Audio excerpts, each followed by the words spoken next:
primeiro instante, sons desarticulados e informes, para depois os ligarmos e formar uma melodia e um canto, como se faz com a madeira e a prata ao fabricarmos uma arca ou um vaso. Com efeito, essas matérias precedem no tempo os objetos que delas são feitos. Mas com o canto não é assim. Quando se canta ouve-se o som do canto, não há em primeiro lugar sons desorganizados, que depois assumem a forma de canto. Logo que ele soa, o som se desvanece, e não deixa de si nada que se possa coordenar com arte. Por conseguinte, o canto é formado de sons, o som é sua matéria e, para se transformar em canto, recebe uma forma. A prioridade não se fundamenta em um poder criador, porque o som não é o artífice do canto, mas é apenas posto pelo corpo à disposição da alma do cantor, para que dele faça um canto. Nem se trata de prioridade temporal, o som é produzido ao mesmo tempo que o canto. Tampouco se trata de prioridade de escolha, o som não é superior ao canto, pois o canto nada mais é que som, mas um som bonito. Trata-se apenas de uma prioridade de origem, pois o canto não recebe forma para se tornar som, mas o som para se tornar canto. Compreende-se por esse exemplo, que a matéria das coisas foi criada antes, e chamada de céu e terra, porque dela foram formados o céu e a terra. Não foi criada antes em sentido cronológico, porque o tempo só tem início com a forma das coisas. Ora, a matéria era informe, e se tornou perceptível juntamente com o tempo. Todavia, nada se pode mencionar dessa matéria a não ser alguma prioridade temporal, embora ocupe a última posição na escala de valores, pois o que tem forma é evidentemente superior ao que é informe. Ou que foi precedida pela eternidade do Criador, que a fez para que fossem feitas do nada todas as coisas. Capítulo 30. Espírito de caridade. Nessa diversidade de opiniões verdadeiras, que da própria verdade brote a concórdia. Que nosso Deus tenha compaixão de nós, para que usemos legitimamente da lei segundo o preceito que tem por fim a caridade pura. Por isso, se me perguntarem qual dessas opiniões foi a de teu servo Moisés, eu não seria coerente com minhas confissões se não te confessasse que o ignoro. Sei, contudo, que essas opiniões são verdadeiras, a não mera interpretações materialistas, sobre as quais já disse tudo o que pensava. São como meninos esperançosos aqueles que não temem as palavras do teu livro, tão profundas em sua humildade, tão eloquentes em sua concisão. Mas nós todos que, eu declaro, distinguimos e dizemos a verdade sobre tais palavras, amemo-nos uns aos outros, e amemos igualmente a ti, nosso Deus, fonte da verdade, pois temos sede, não de fantasias, mas da própria verdade. Honremos a teu servo, que nos legou tua escritura, cheio de teu espírito, e estejamos certos que, ao escrever as palavras que lhe revelaste, ele teve em mira as revelações mais salientes da verdade e seus frutos proveitosos. Capítulo 31. O Gênesis e seu autor. Assim, quando alguém me diz, o pensamento de Moisés é o meu, e outro diz, não, ele pensou como eu, parece-me mais consoante ao espírito religioso dizer, porque não admitir ambos os pontos de vista, se ambos são verdadeiros. E se alguém descobrir um terceiro, quarto sentido, e outros mais, desde que sejam verdadeiros, porque não acreditar que Moisés viu todos eles, ele por cujo intermédio o Deus único adaptou as escrituras à inteligência da multidão, que deveria descobrir-lhes significados diversos e verdadeiros. Por mim, digo sem hesitar e do fundo do coração, se, investido da mais alta autoridade, tivesse algo a escrever, preferiria fazê-lo de modo que minhas palavras proclamassem tudo o que cada um pudesse conceber de verdadeiro sobre isso, em vez de propor um significado único e claro que excluísse todos os demais, cuja falsidade não me pudesse ofender. E também não quero, meu Deus, ser tão temerário ao ponto de acreditar que esse grande homem não mereceu de ti essa graça. Moisés, redigindo esses textos, pensou, concebeu todas as verdades que já fomos capazes de encontrar, e também as que não podemos, mas que podem ser descobertas. Capítulo 32. Oração.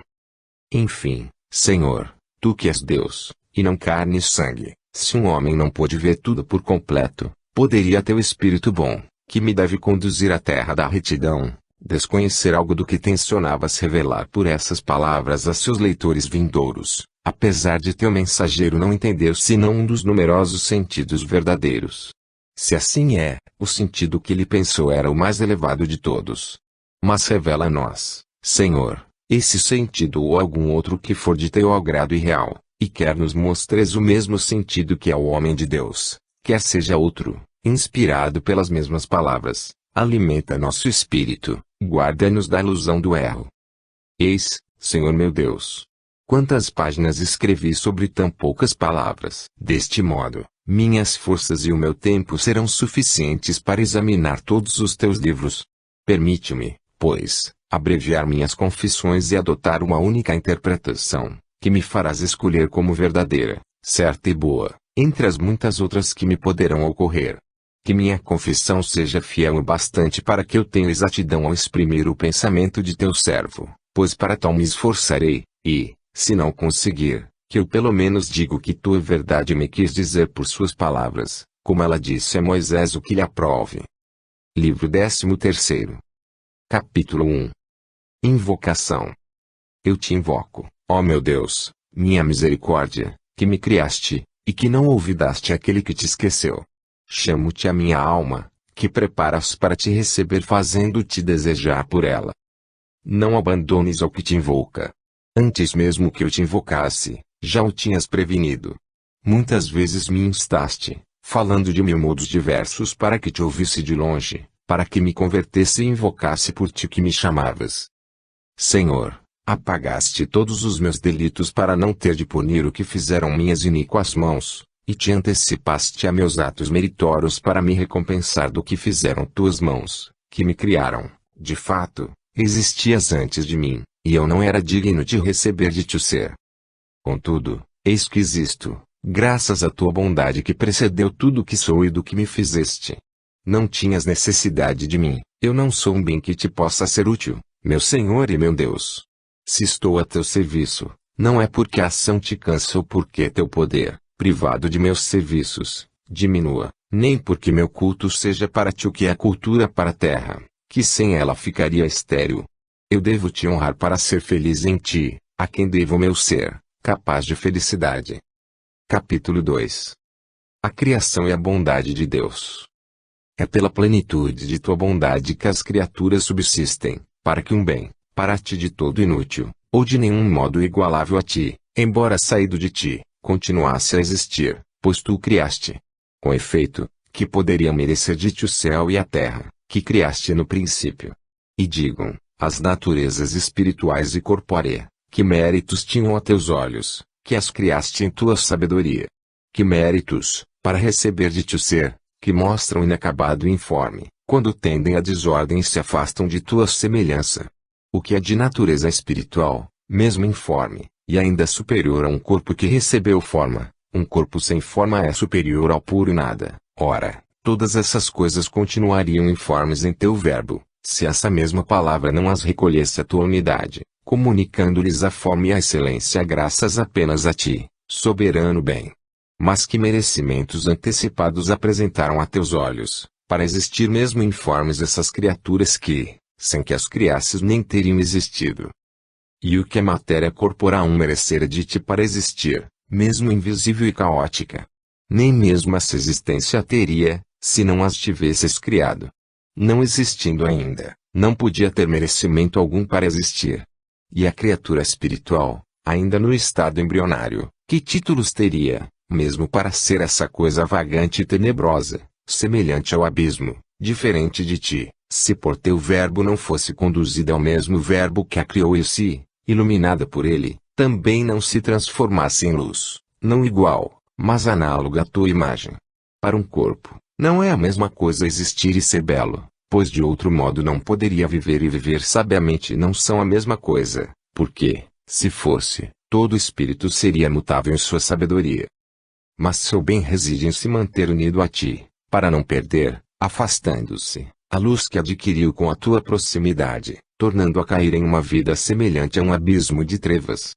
E também nós, que por nossa alma somos criaturas espirituais, nós nos afastamos de ti, nossa luz. Nós fomos outrora trevas nesta vida e ainda padecemos por entre os restos de nossas trevas, até que nos tornemos tua justiça em teu Filho único, como as montanhas de Deus. Pois fomos objetos de teus juízos, que são profundos como abismos. Capítulo 3. A luz. Sobre as palavras que proferiste no começo da criação, faça-se a luz, e a luz foi feita. Eu entendo que se adaptam com propriedade à criatura espiritual, que já era uma espécie de via apta a receber tua luz. Mas assim como ela não tinha merecido de te ser essa espécie de vida apta a receber a luz, do mesmo modo, uma vez criada, ela como as demais formas não mereceu de ti essa iluminação. Porque sua informidade não te agradaria se não tivesse tornado luz, e isso não se contentando com existir, mas contemplando a luz que a iluminava, unindo-se intimamente a ela. Assim, ela devia a existência e o viver feliz apenas à tua graça, voltada, por uma escolha feliz, para o que não pode mudar nem para melhor, nem para pior. Voltou-se para ti, que és o único que existes, e só o teu ser é simples, pois o viver e a felicidade são para ti a mesma coisa, porque és tua própria felicidade. Capítulo 4. A bondade criadora. Que faltaria, pois, a esse bem, que és tu mesmo, se nenhuma dessas criaturas existisse, ou se tivesse permanecido informes? Tu as criaste, não por ter necessidade delas, nem para aumentar tua felicidade, mas levado pela plenitude de tua bondade, comunicando-lhes uma forma. Na tua perfeição, desagrada-te sua imperfeição, tu as aperfeiçoas para que elas te agradem, e não, com isso, aperfeiçoar a ti mesmo. Com efeito, teu espírito bom pairava sobre as águas, e não era por elas levado como se nelas descansasse. Se diz que teu espírito nelas repousava, mas era ele que as fazia em si. Incorruptível, imutável, bastando-se a si mesma, tua vontade era suspensa acima da vida que tinhas criado, para a qual viver não é o mesmo que viver feliz, porque ela vive, mesmo quando flutua sobre as trevas. Esta vida carece ainda voltar-se para seu Criador, para viver cada vez mais próxima à fonte da vida, para ver a luz da luz divina, e nela aurir perfeição, brilho e felicidade. Capítulo 5. A Trindade. Mas eis que me aparece o enigma da Trindade que és, meu Deus. Porque tu, Pai, criaste o céu e a terra no princípio de nossa sabedoria, que é tua sabedoria, nascida de ti, igual e coeterna, a ti, isto é, em teu Filho.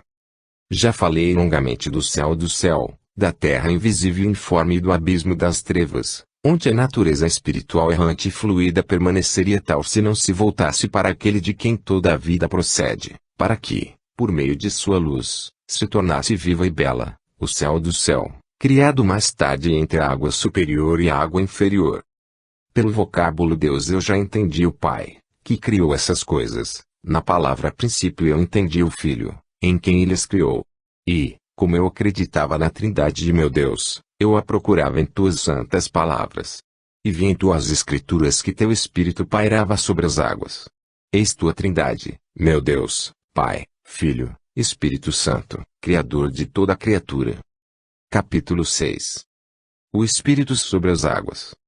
Mas, ó luz da verdade, aproximo de ti meu coração para que ele não me ensine falsidades, dissipa-lhe as trevas e dize-me, eu te suplico por nossa mãe, a caridade, dize-me, porque só depois de ter nomeado o céu, a terra invisível e informe e as trevas sobre o abismo, porque só então é que as escrituras falam de teu Espírito. Será porque convinha apresentá-lo assim pairando sobre alguma coisa? E seria isso possível se não mencionasse primeiro sobre o que pairava?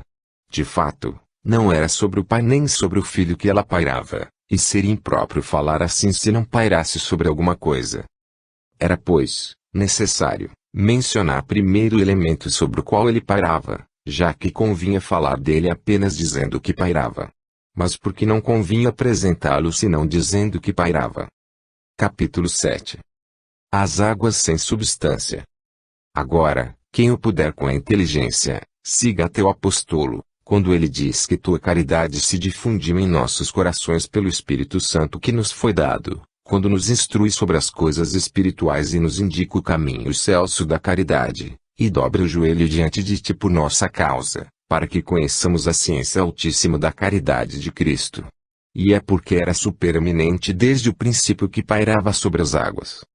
A quem e como falarei do peso da concupiscência, que nos arrasta para um abismo profundo, e da caridade que nos eleva, com a ajuda de teu Espírito, que pairava sobre as águas. A quem falar, como falar? Nós submergimos e emergimos, mas não em abismos materiais. A metáfora é um tempo correta e muito inexata. São nossas paixões, nossos amores, a impureza de nosso espírito que nos arrasta para baixo sob o peso das preocupações. E a tua santidade que nos eleva pelo amor de tua paz, para que levantemos nossos corações para junto de ti, onde teu espírito paira sobre as águas, e alcancemos o sublime repouso, quando nossa alma tiver atravessado essas águas que são sem substância. Capítulo 8. A luz que ilumina as trevas.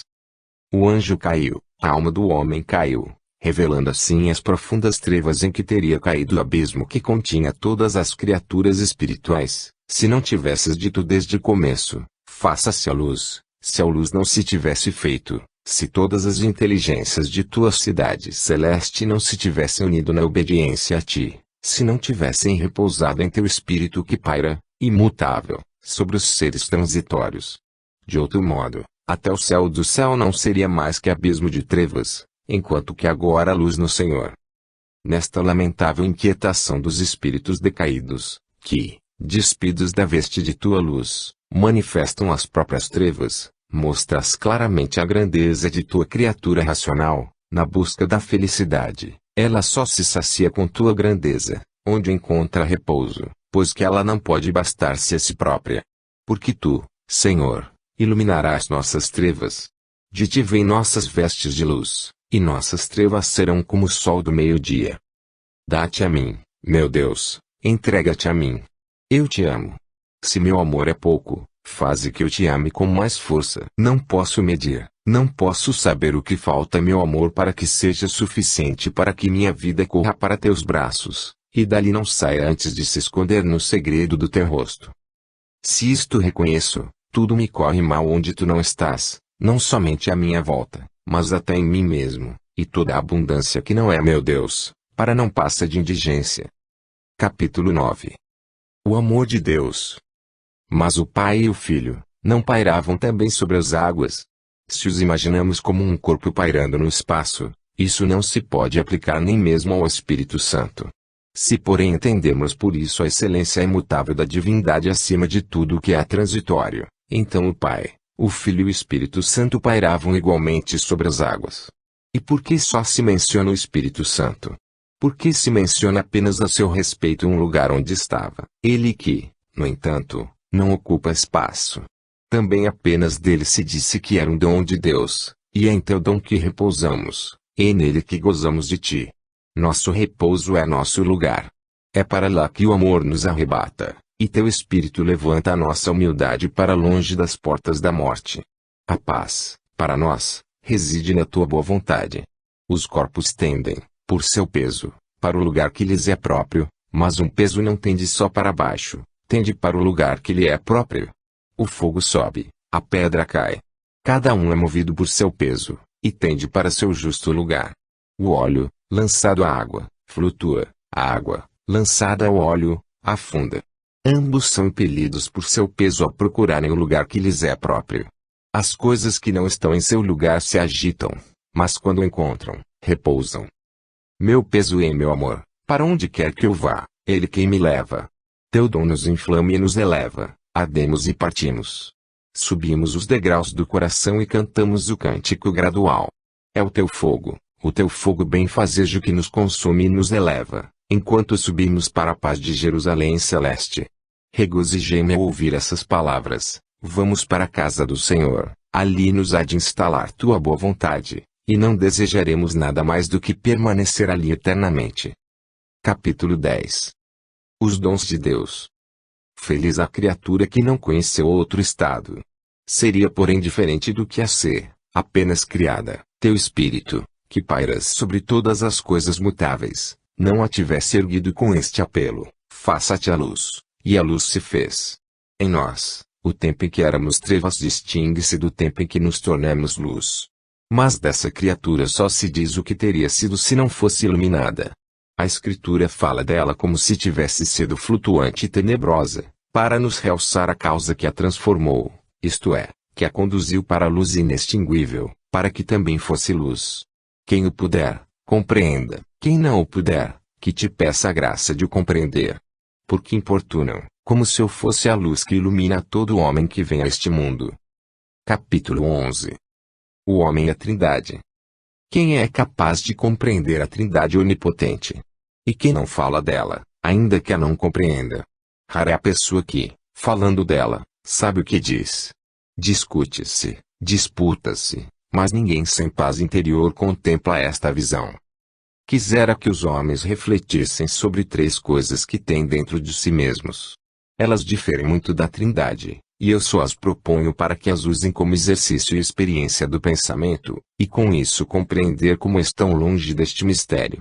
Eis as três coisas: ser, conhecer, querer. Porque existo, conheço, quero e vejo. Eu sou aquele que conhece e quer.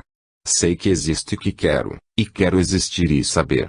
Repare, quem puder, como nessas três coisas a vida é indivisível, a unidade da vida, a unidade da inteligência, a unidade da essência, veja a impossibilidade de distinguir elementos inseparáveis e, contudo, distintos. O homem está diante de si mesmo, que ele se examine, veja e me responda.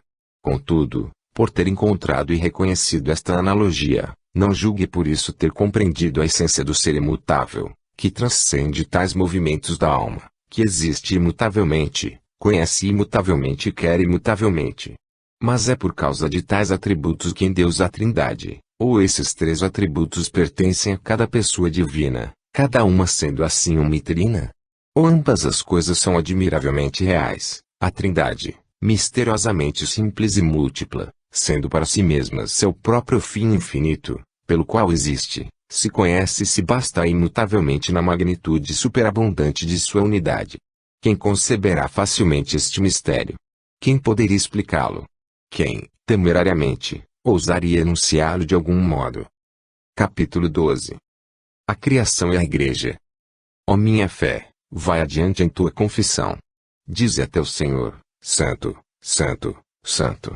É o Senhor, meu Deus, em teu nome fomos batizados, Pai, Filho e Espírito Santo, em teu nome batizamos, Pai, Filho e Espírito Santo. Também entre nós Deus criou, pelo seu Cristo, um céu e uma terra, isto é, os espirituais e os carnais de sua Igreja. E nossa terra, antes de receber a forma da doutrina, era invisível e informe, e estávamos imersos nas trevas da ignorância, porque castigaste o homem por causa de sua iniquidade, e teus justos juízos são como abismos profundos. Mas porque teu Espírito pairava sobre as águas, tua misericórdia não abandonou nossa miséria, e disseste: faça-se a luz. Fazei penitência, porque está próximo o reino de Deus. Fazei penitência, faça-se a luz.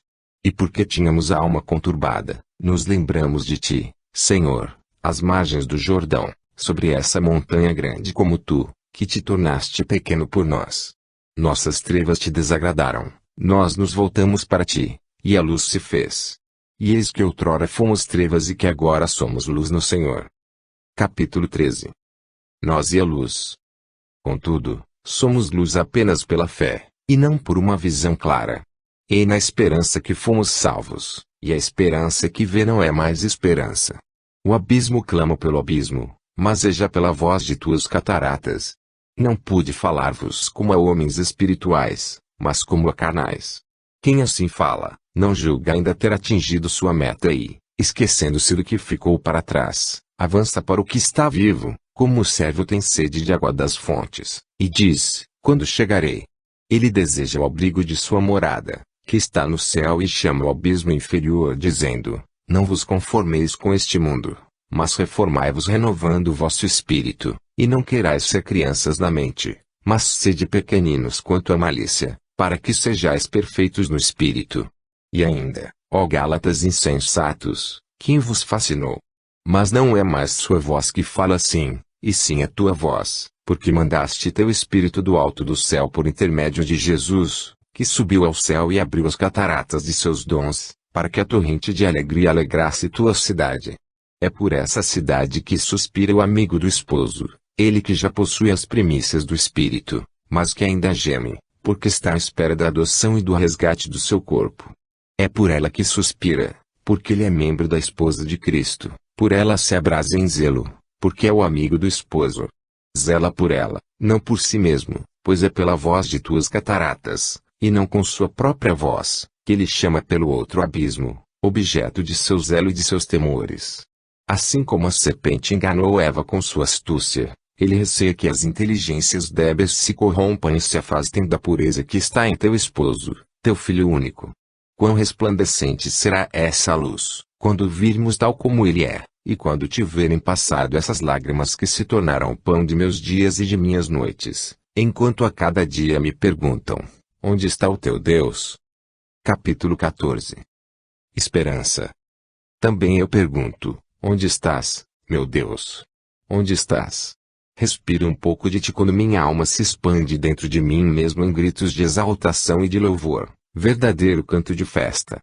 Mas ela ainda está triste, porque torna a cair e a ser abismo, ou melhor, porque sente que ainda é abismo.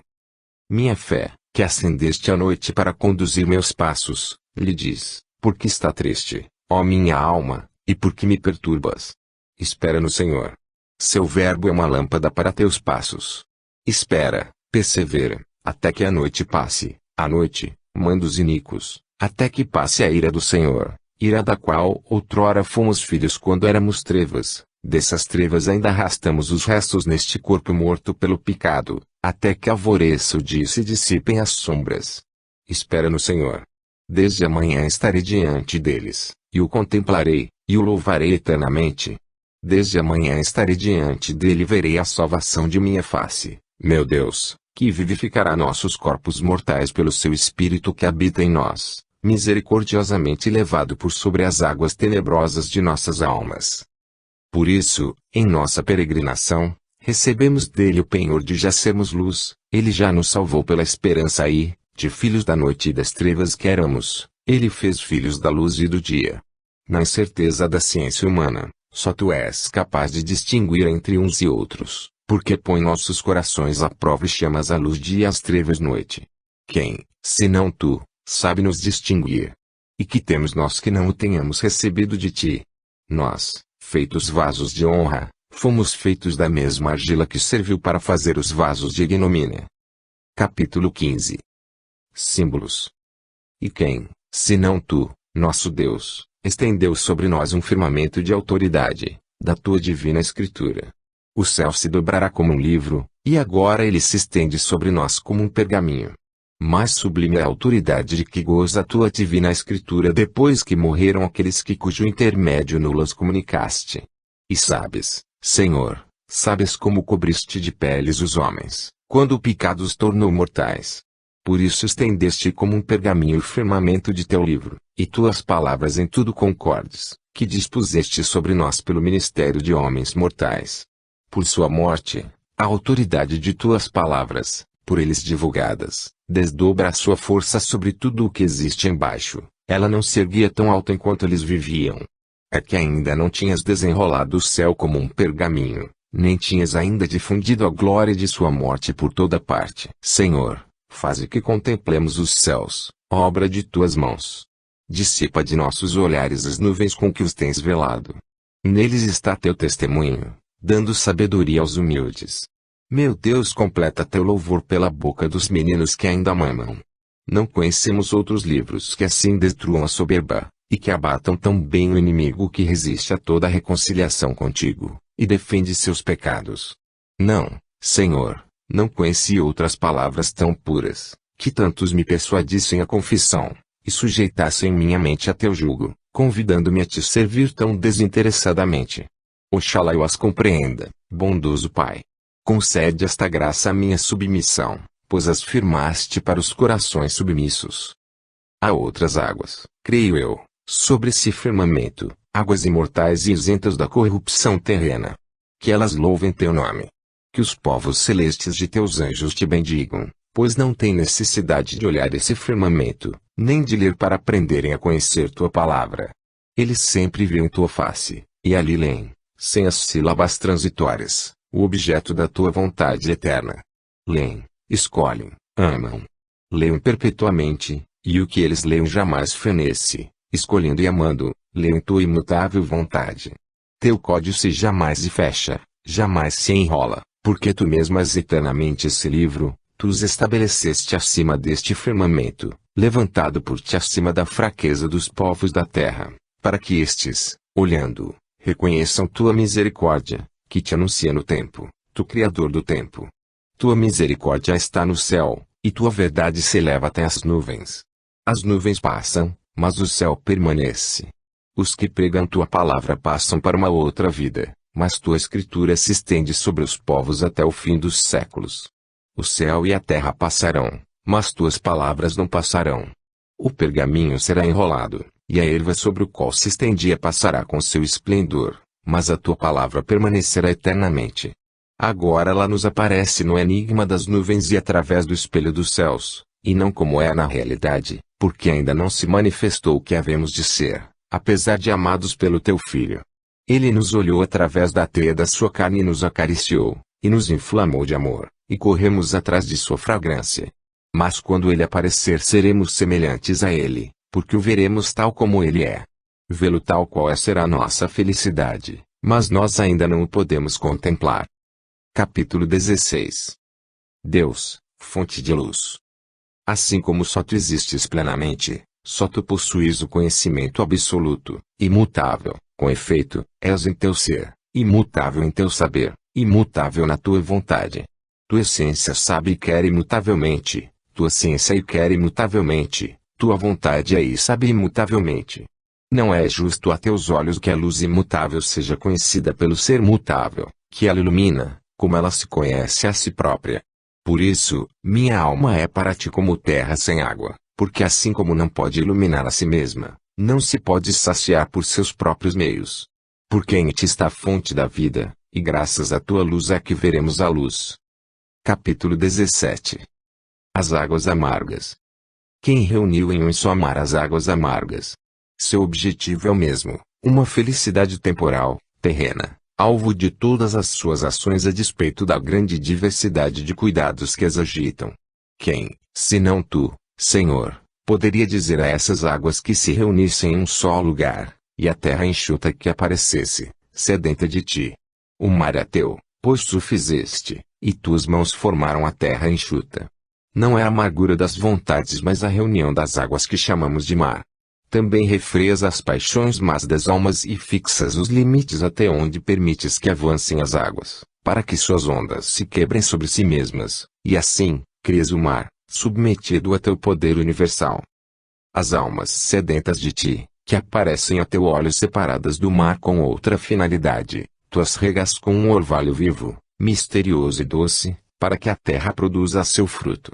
E a terra o produz, ao teu comando, ó Senhor que és seu Deus. Nossa alma germina obras de misericórdia, de acordo com a sua condição. Ela ama o próximo e vai em auxílio de suas necessidades materiais. Carreguem-se a semente da compaixão, por uma semelhança de natureza, porque é o sentimento de nossa fraqueza que nos leva a compadecer as misérias dos que são necessitados, a socorrê-los, como desejaríamos que nos socorressem se tivéssemos as mesmas necessidades.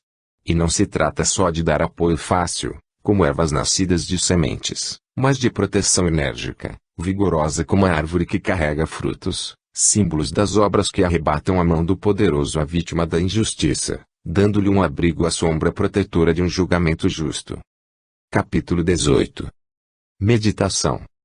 Senhor, assim como crias e concedes alegria e força, assim te peço que nasça da terra a vontade, e que a justiça lance os olhos sobre nós do alto dos céus, e que no firmamento brilhem os astros.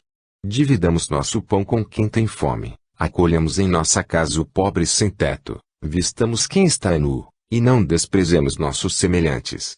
Quando tais frutos nascem de nossa terra, olha, Senhor, e diz, isso é bom, faze que tua luz brilhe no momento oportuno. Por esta humilde messe de boas obras, faze que nos possamos elevar a uma contemplação deliciosa do Verbo da vida, e que brilhemos no mundo como astros, fixados no firmamento de tua Escritura. E aí, de fato, que nos ensinas a distinguir entre as realidades inteligíveis e as sensíveis, entre as almas espirituais e as almas que se entregam aos sentidos, como entre o dia e a noite. Deste modo já não és mais o único, no segredo de teu discernimento, como eras antes da criação do firmamento, a distinguir entre a luz e as trevas. Também tuas criaturas espirituais, dispostas e ordenadas nesse mesmo firmamento, depois que tua graça se manifestou através do mundo, brilham sobre a terra, separam o dia da noite e marcam as diferenças dos tempos. De fato, as coisas antigas passaram, e eis que se fizeram novas. Nossa salvação está mais próxima do que quando começamos a crer. A noite avançou e se aproximou o dia. Coroas o ano com tua benção. Envias teus operários à tua messe, semeada pelo trabalho de outros operários, enviando-os também para outra sementeira, cuja messe será acolhida no fim dos séculos. Assim ouves as preces do justo e abençoas seus anos. Mas continuas eternamente o mesmo, e em teus anos, que não terão fim, preparas celeira para os anos que passam. Por desígnio eterno, lança sobre a terra os bens do céu no tempo oportuno.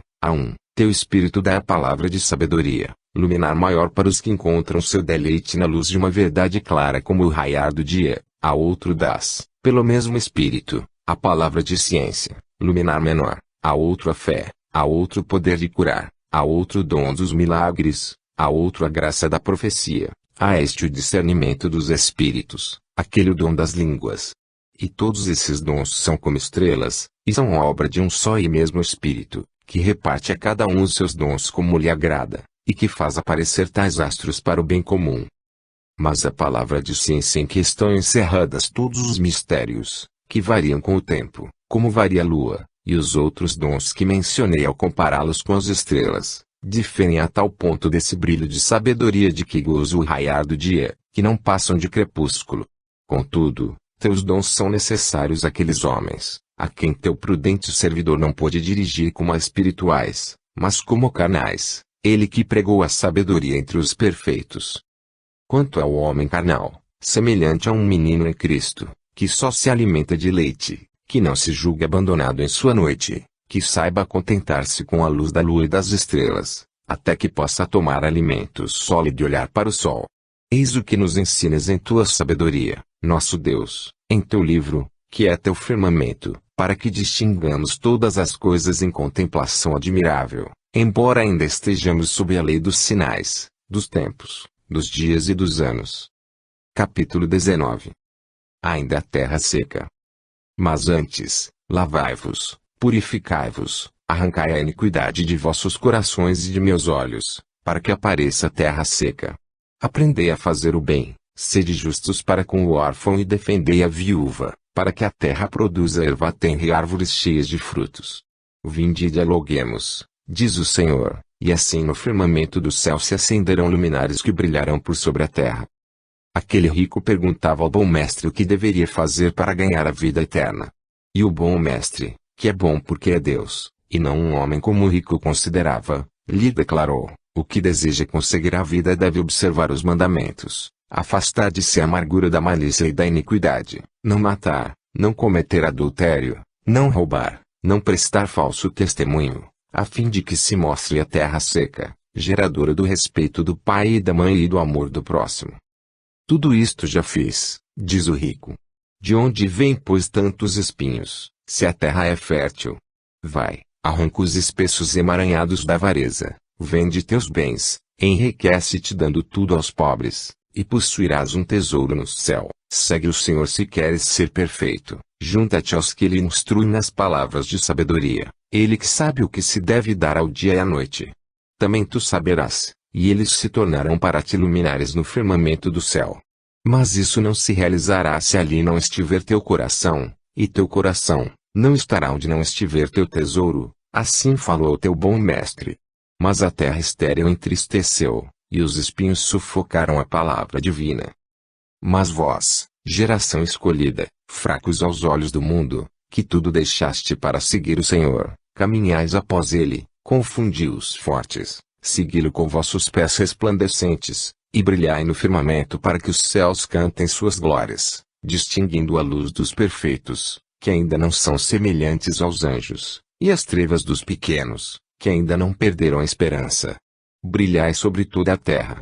Que o dia resplandecente de sol transmita ao dia seguinte a palavra de sabedoria, e que a noite, iluminada pela lua, Transmita à noite a palavra de ciência. A lua e as estrelas brilham na noite, mas a noite não as obscurece, porque são elas que iluminam a noite, de acordo com a sua capacidade. Como se Deus tivesse dito: façam-se luminares no firmamento, e logo se fez ouvir um ruído vindo do céu, semelhante ao de um vento violento, e foram vistas línguas de fogo, que se dividiram e se colocaram sobre cada um deles. E apareceram luminares no céu, que possuíam a palavra de vida. Correi por toda parte, chamas sagradas, fogos admiráveis. Vós sois a luz do mundo, e não estáis debaixo do alqueire. Aquele a quem vos unistes foi exaltado e ele vos exaltou. Correi e dai-vos a conhecer a todas as nações. Capítulo 20. Os répteis e as aves. Que o mar também conceba e dê à luz tuas obras, que as águas produzam répteis dotados de almas vivas. De fato, separando o precioso do vil, vos tornastes a boca de Deus, pela qual ele diz: produzam as águas. Não há alma viva, filha da terra, mas répteis dotados de almas vivas, e pássaros que voam sobre a terra. Assim como esses répteis, teus sacramentos, ó meu Deus, deslizaram, graças às obras de teus santos, por entre as ondas das tentações do século para regenerarem os povos com teu nome, em teu batismo. Então se operaram grandes maravilhas, semelhantes a enormes cetáceos, e as palavras de teus mensageiros percorreram a terra, sob o firmamento de teu livro, que com tua autoridade deveria proteger seu voo para onde quer que fossem. Não há língua nem palavras em que não se ouçam suas vozes, seu som espalhou-se por toda a terra, e suas palavras até os confins do mundo, porque tu, Senhor, abençoando-os, os multiplicaste. Estaria eu mentindo? Ou confundindo a questão, não distinguindo as claras noções das coisas do firmamento das obras corpóreas que se realizam no mar agitado e sob o firmamento? Por certo que não. Há coisas cuja ideia é completa, acabada, que não se multiplicam no curso das gerações, tais como as luzes da sabedoria e da ciência. Mas esses seres são objeto de operações materiais múltiplas e variadas e, crescendo umas de outras, se multiplicam sob tua benção, meu Deus. É assim que refreias a impertinência de nossos sentidos, dando a uma verdade única o meio de se exprimir de várias maneiras, por movimentos do corpo. Eis que produziram tuas águas, pela onipotência de teu verbo. Tudo isto se originou das necessidades de povos afastados de tua verdade eterna, por meio do teu evangelho. De fato foram essas águas que fizeram brotar essas coisas, e sua amargura estagnante foi causa de que teu verbo as criasse. Todas tuas obras são belas, mas és indizivelmente mais belo tu, que criaste tudo que existe. Se Adão não se tivesse separado de ti, em sua queda, de seu seio não teria saído o oceano amargo do gênero humano, com sua profunda curiosidade, seu orgulho cheio de tempestades, suas ondas instáveis. E os dispensadores de tuas palavras não teriam a necessidade de representar, no meio de tantas águas, por meio de sinais físicos e sensíveis, teus atos e palavras místicas. Foi nesse sentido que entendi esses répteis e essas aves. Mas até os homens iniciados nesses sinais e deles imbuídos, não avançariam no conhecimento desses mistérios, aos quais estão sujeitos, se sua alma não se elevasse à vida do espírito, e, após a palavra inicial, não aspirasse à perfeição. Capítulo 21. A alma viva. E assim não foi a profundeza do mar, mas a terra livre do amargor das águas que, impelida pelo teu verbo, gerou não mais os répteis dotados de almas vivas e os pássaros, mas a alma viva. E esta não mais tem necessidade de batismo, necessário para os gentios, como tinha necessidade enquanto as cobriam. Pois não se entra de outro modo no reino dos céus, desde que assim o determinaste. Para ter fé, ela já não exige grandes maravilhas. Ela crê sem ter visto sinais e prodígios, porque é a terra fiel, já distinta das águas do mar que a incredulidade torna amargas, e as línguas são um sinal, não para os fiéis, mas para os infiéis.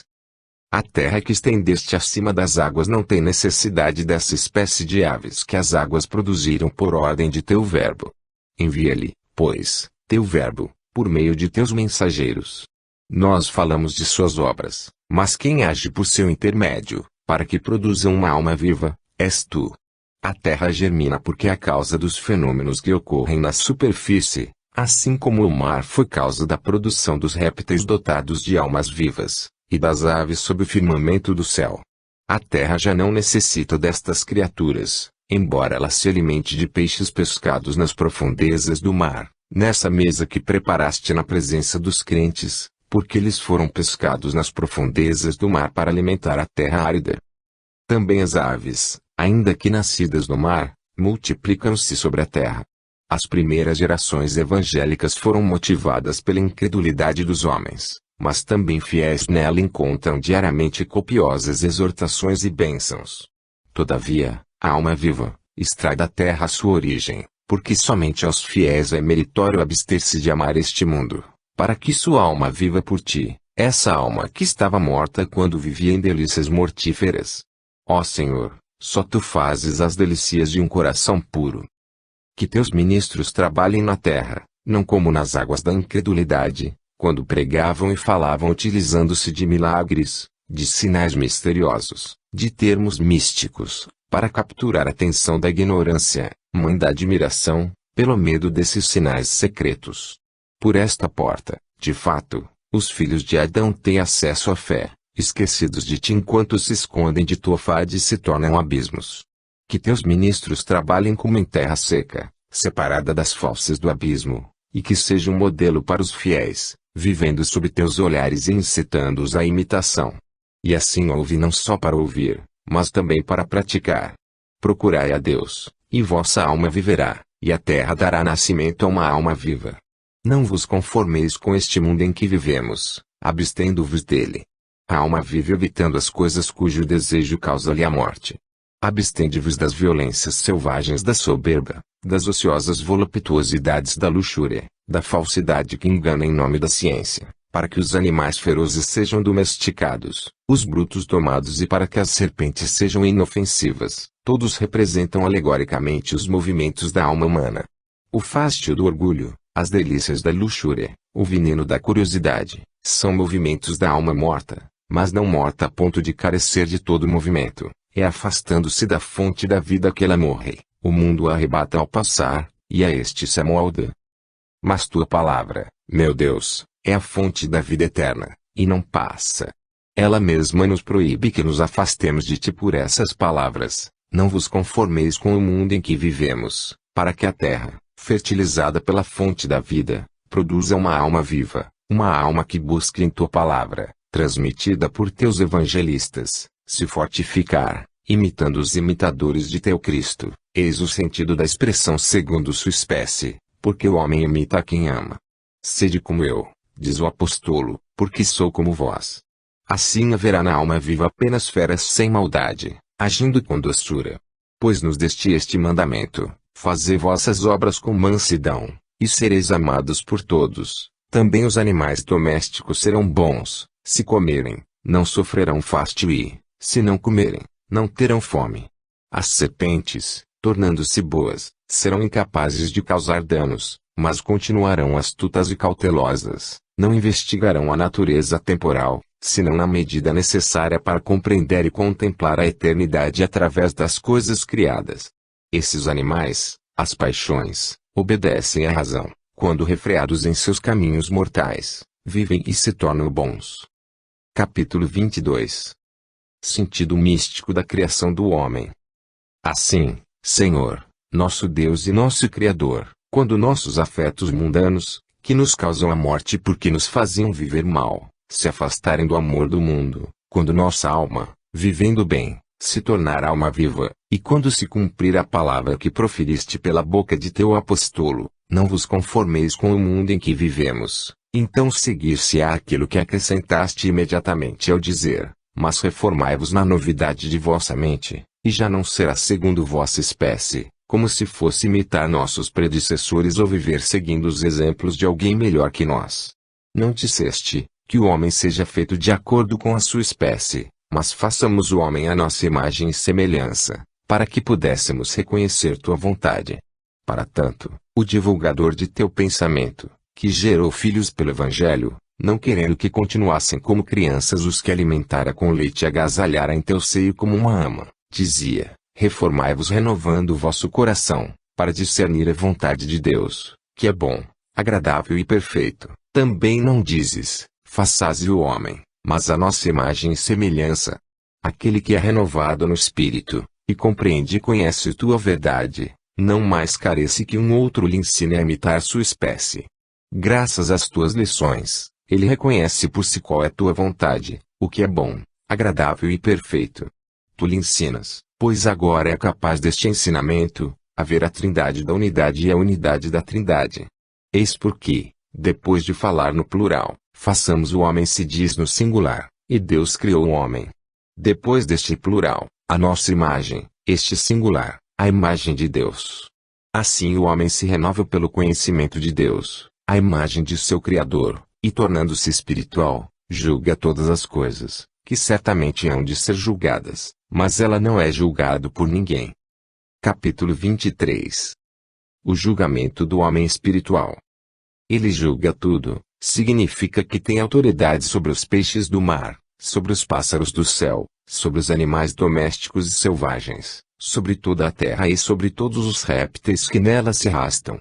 Exerce esse poder pela inteligência, pela qual percebe as coisas que são do Espírito de Deus. Mas, elevado a tão grande honra, o homem não entendeu sua dignidade, igualou-se aos jumentos insensatos, tornando-se semelhante a eles. Por isso, na tua igreja, Senhor, pela graça que lhe concedeste, pois somos obra tua, e criados para obras boas, tanto os que governam como os que obedecem segundo o Espírito têm o dom de julgar.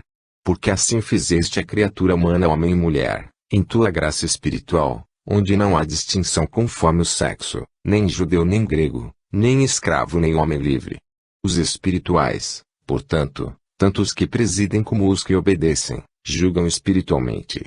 Eles não julgam conhecimentos espirituais que brilham no firmamento, pois não lhes cabe fazer juízo sobre tão sublime autoridade. Nem julgam tua escritura, mesmo em suas passagens obscuras, nós lhes submetemos nossa inteligência, e temos certeza que até aquilo que está oculto à nossa compreensão é justo e verdadeiro. O homem, pois, embora já espiritual e renovado pelo conhecimento, conforme a imagem de seu Criador, deve ser cumpridor da lei, e não seu juiz. Nem pode ajuizar sobre o que distingue espirituais e carnais.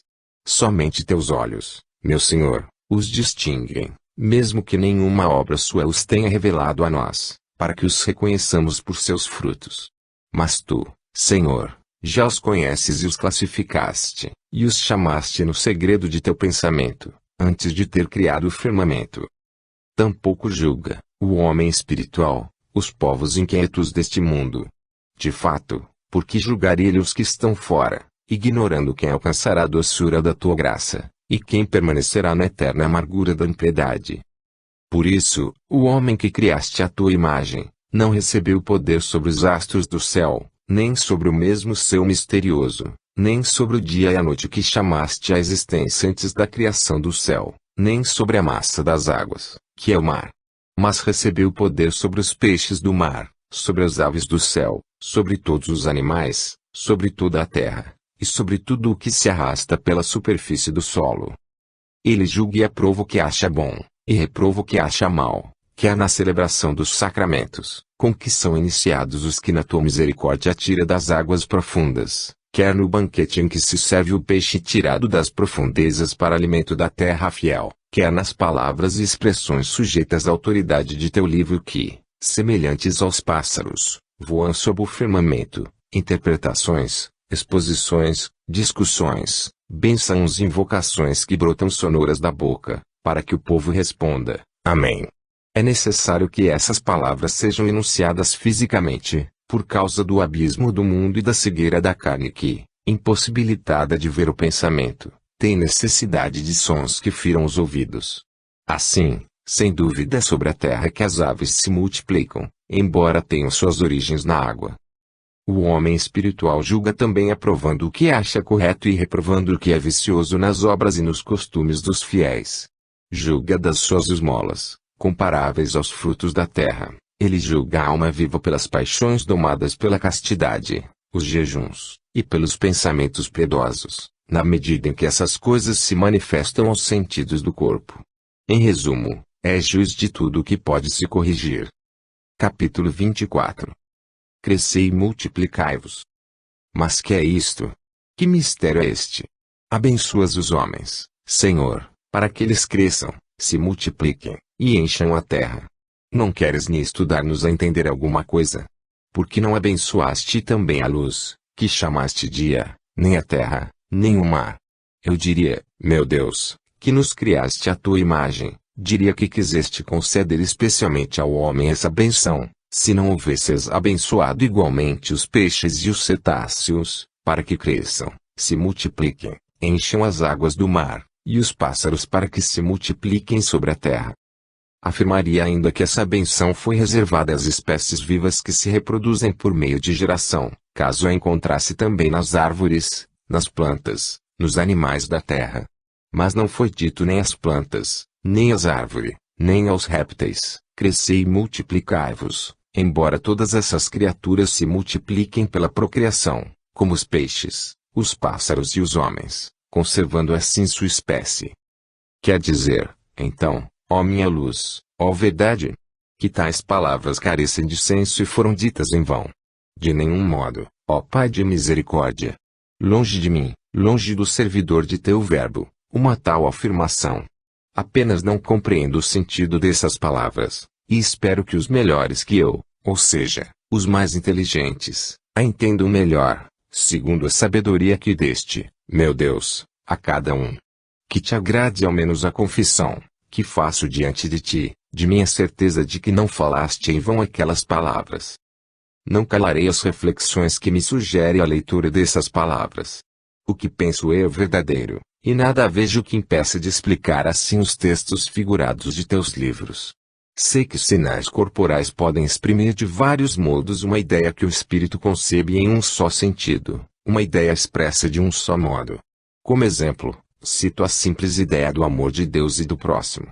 Quantos símbolos, quantas línguas, e em cada uma inúmeras locuções lhe dão uma expressão concreta. É assim que crescem e se multiplicam os peixes das águas. E note ainda nisto, meu leitor. Há uma frase que a Escritura declara de uma só forma, e que a voz fala apenas dessa maneira: no princípio criou Deus o céu e a terra, e não pode a frase ser interpretada diversamente, descartando o erro ou sofisma, conforme os diversos pontos de vista legítimos. É assim que crescem e se multiplicam as gerações dos homens. Se consideramos a natureza das coisas, não alegoricamente, mas em sentido próprio, a sentença, crescei e multiplicai-vos, se aplica a todas as criaturas do que nascem de uma semente. Se, ao contrário, a interpretamos em sentido figurado, como penso que foi a intenção da Escritura, que não limita inutilmente essa benção aos peixes e aos homens, encontramos então multidões de criaturas espirituais e temporais, como no céu e na terra, de almas justas e injustas, como na luz e nas trevas, de escritores sagrados que nos anunciaram a lei, como no firmamento estabelecido entre as águas, na sociedade amargurada dos povos, como no mar, no zelo das almas piedosas, como em terra enxuta, nas obras de misericórdia praticadas nesta vida, como nas plantas que nascem de semente e nas árvores frutíferas, nos dons espirituais concedidos para o bem de todos, como nos luminares do céu, nas paixões dominadas pela temperança, como na alma viva. Em todas essas coisas encontramos multidões, fecundidade, crescimento. Mas que esse crescimento e essa proliferação exprimam uma mesma ideia de vários modos e que uma só expressão possa ser entendida de muitas maneiras, esse fato, apenas o encontramos nos sinais sensíveis e nos conceitos intelectuais. Os sinais corpóreos, originados da profundidade de nossa cegueira carnal, correspondem, segundo penso, às gerações das águas. Os conceitos intelectuais, gerados pela fecundidade da inteligência, simbolizam, me parece, as gerações humanas. E é por isso, Senhor, creio que disseste tanto às águas como aos homens, crescei e multiplicai-vos. Nessa benção, penso que nos deste a faculdade, o poder de formular de várias maneiras uma única ideia, e de compreender também de muitas maneiras uma expressão única, mas obscura. É assim que as águas do mar se povoam, e não se moveriam sem as várias interpretações das palavras. É assim que a terra se povoa de gerações humanas, sua aridez se fecunda pela sua paixão da verdade, sob o poder da razão. Capítulo 25. os frutos da terra. Quero ainda dizer, Senhor meu Deus, o que me inspiram as palavras que seguem da tua escritura. E o farei sem medo, porque direi a verdade.